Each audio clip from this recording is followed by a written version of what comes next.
Jumpa lagi ya Mas Bro, kali ini kita lagi rada sepi, jadi kita lanjutin sedikit demi sedikit untuk motor yang udah lama banget sih Mas Bro, masih udah lama banget di sini. Punya teman juga.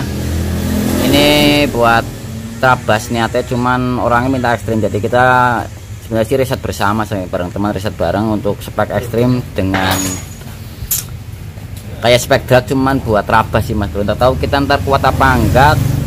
Tidaknya untuk selama ini sih kita gonta-ganti spek, gonta-ganti untuk komponen ya Mas Bro. Soalnya untuk pengalaman pribadi untuk harian sama buat Tailarian itu jarang ketemu nih ya Mas Bro. Perlu komponen yang lumayan sebenarnya sih. Cuman ini kita press dana sepres-presnya dengan komponen yang enggak terlalu istimewa, cuman sih tidaknya kita yakin ya rada kuat lah ya Mas Bro. Ntar kita review aja untuk pemakaian untuk di kebun itu gimana ntar.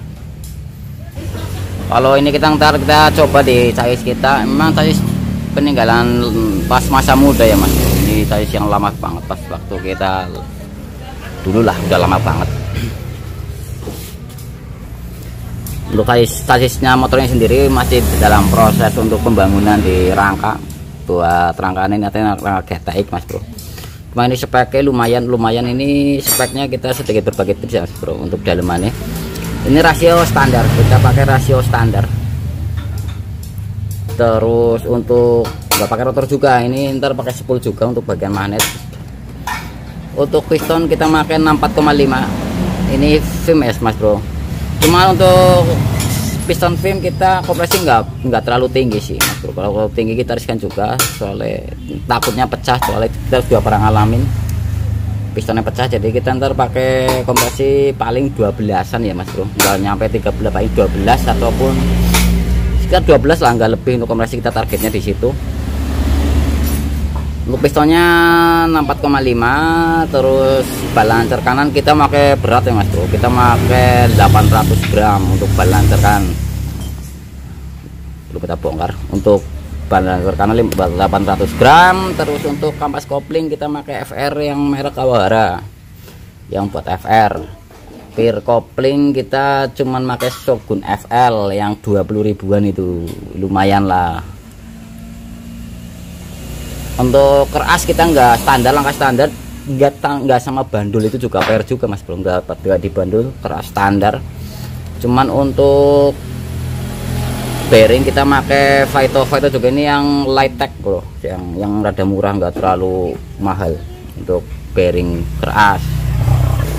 Untuk karbu ntar kita pakai PWK 34 yang biasa itu Mas Bro, yang harga 300 kalau nggak salah. Pokoknya pakai partai minimalis dana. Emang kalau minim rada ribet di penyetelannya Mas Bro, cuman kita main aman aja, nggak terlalu ekstrim. Untuk kompresi juga, untuk noken, untuk track bengeknya itu kita main aman lah Mas Bro. Untuk bagian head kita pakai klep 3429 Moto One ya Mas Bro. Ini udah kita pasang, cuman kita belum merangkai, soalnya dalam perakitan ini motor juga kita banyak trial dan error dari motor kita sendiri. Yang lain teman-teman semua kita pakai pir klep kayak gitu, pir klep kita pakai Moto One atau Swedia. Itu kan kalau ada kendala, kira-kira jangka panjang ada kendala, kita coba untuk naikin lagi walaupun harga-harga nggak terlalu tinggi. Jadi kita banyak berubah ini Mas Bro. Kalau pas malam pribadi pakai motor pribadi lagi. Yang lain teman-teman ya kalau pakai, misal kita pakai Moto One ya, kita pakai terus berapa res itu udah bengek-bengek, udah lentur, jadi ini kita ganti. Tadinya ini nyatanya Moto One, cuman kita rubah lagi ya gitu. Terus ya paling komponen sedikit lah. Untuk nokon as kita pakai bahan itu setelah pemakaian lama kadang-kadang itu bergaris ya Mas Bro, untuk pemakaian lama. Jadi kembali lagi kita pergantian di noken juga. Cuman ini noken kita pakai produk racing ya Mas Bro. Sebenarnya sih kita niatnya sih kepengen sih dengan produk racing, setidaknya walaupun kita edit tapi bahannya masih kuat ya Mas Bro. Pengalaman sih emang di las argon bisa sih Mas Bro, cuman untuk pir klep yang tidak kerasin lagi itu untuk di las, kadang di las tonjolannya untuk belakangnya itu ikut kena Mas Bro. Serong las itu muter, jadi kita coba make nokon as ini mas bro untuk CLD, tapi CLD sih raskan juga, yang pasti itu BRT kalau diedit juga itu masih aman. Cuman kembali lagi ke budget juga, kita riset, jadi untuk budget kita pakai CLD yang 330 derajat, jadi lebih gemuk. Soalnya ini kan RRA pakai yang 70 ribuan itu mas bro, yang PNP Jupiter RRA nya bukan pakai blade. Jadi kalau tipikal RRA kayak gini kan diameternya besar ya mas bro, rasio rocker armnya, jadi butuh modif juga, untuk bentuknya juga beda. Untuk nokon as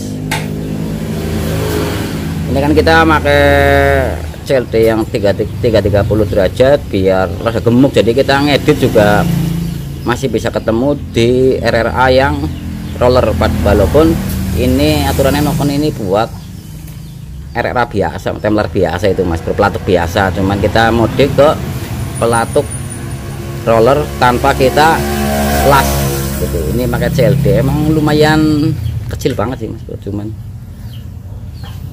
kita coba aja ntar gimana. Untuk ini adapter juga kita buat tapi rada lobok, jadi kita las langsung aja, ntar kita matiin ini rada adaptornya, ntar kita main di gigi sentrik yang putaran itu lah lama banget, jadi rada neyeng ya mas bro. Untuk kemarin sih kita pakai mau mencoba untuk nokon as bahan mentah kayak gitu ya mas bro, udah kita panasin juga, tapi pemakaian rada lumayan harian, lama itu harian lah ya, itu udah ada yang luka sedikit berlubang-lubang ya mas bro. Ini kalau dibiarin terus kan kerowak ya mas bro, jadi kita mencoba untuk pakai bahan yang udah jadi, yang racing kita edit ulang. Untuk peer clap kita pakai yang tinggi 31, berapa ya, 31,5 untuk peer clap. Untuk peer clap kita kemarin kita mencoba untuk HDR, masih aman sih, masih aman untuk HDR. Jadi kita pakai lagi untuk motor ini dari Swedia yang biasa, kita upgrade ke HDR. Jadi belum bunyi tapi udah upgrade ya mas bro. Jadi pengalaman dipakai motor harian, kita bikin satu lagi harian touringan kayak gitu, tapi kenyataannya itu peer clap itu kalau panas itu beda rasa, itu mengek-mengek. Jadi pemakaian 1 bulan tuh udah rasa beda kayak gitu. Jadi kita mencoba untuk HDR, kemarin kita pakai sih masih aman untuk HDR 31,5 kayak gini. Cuma ini kan diameter 3,5, terusan dalamnya rada lebar, jadi kita pakai retainer itu Mio atau Smash.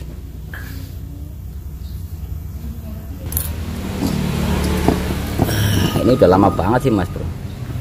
Untuk intake bikin kotak, terus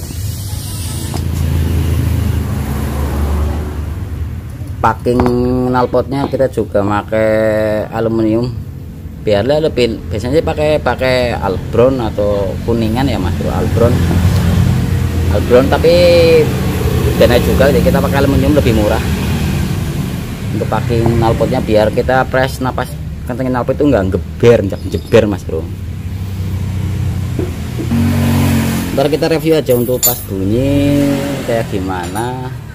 Yang jelas ini paket ekstrim, cuman low budget sedikit sih, nggak terlalu ekstrim komponennya sih. Untuk ini sih ekstrim.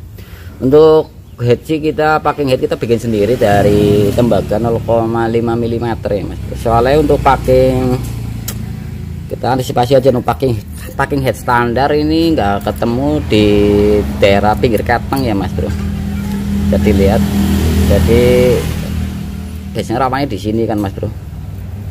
Soalnya untuk bawaan dilebarin sih bisa, cuma dengan diameter 64,5 akhirnya ininya kan nggak bisa lebih panjang.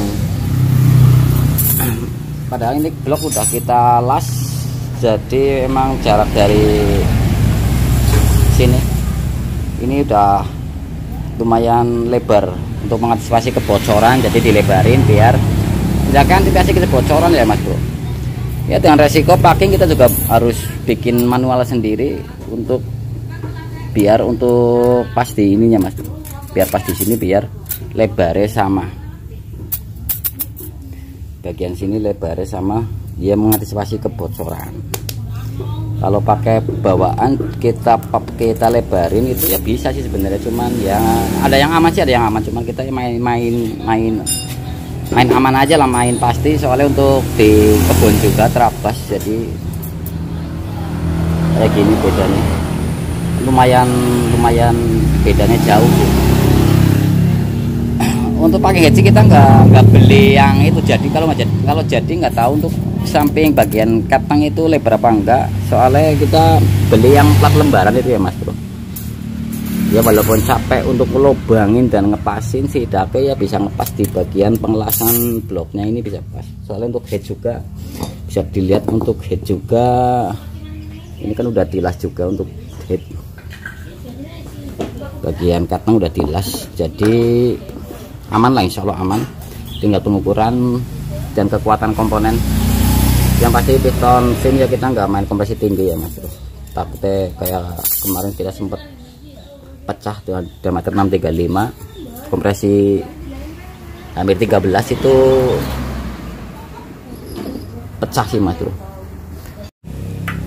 Untuk manifold kita pakai yang custom ya mas bro, custom banget, gua custom ini beli di online juga. Untuk manifold udah lama sekali. Jadi kelemahannya sih sebenarnya, kelemahannya kita harus ngepasin sendiri, ngebor sendiri untuk bagian headnya ya mas bro, masih kotak soalnya.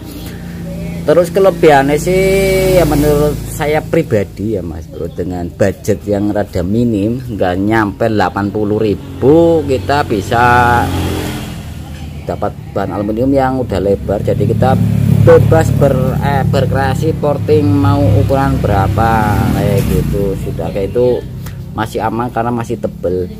Terus yang nomor 2 kita sebenarnya sih ngincer di karetnya ya mas bro, karet ini kan pakai PWK 34 juga, 34 ini ininya mas bro, karet manifoldnya. Soalnya kalau kita beli karet yang biasaan, karet yang 80-70 ya merekan ya mas bro, kadang-kadang itu kalau dikencengin ini kayak gini mas bro, kalau dikencengin ini masih kendor ya mas bro, dikencengin ini tengahnya ini ada jadi melengkung ya mas bro. Walaupun kita pakai lem kayak gini, pakai lem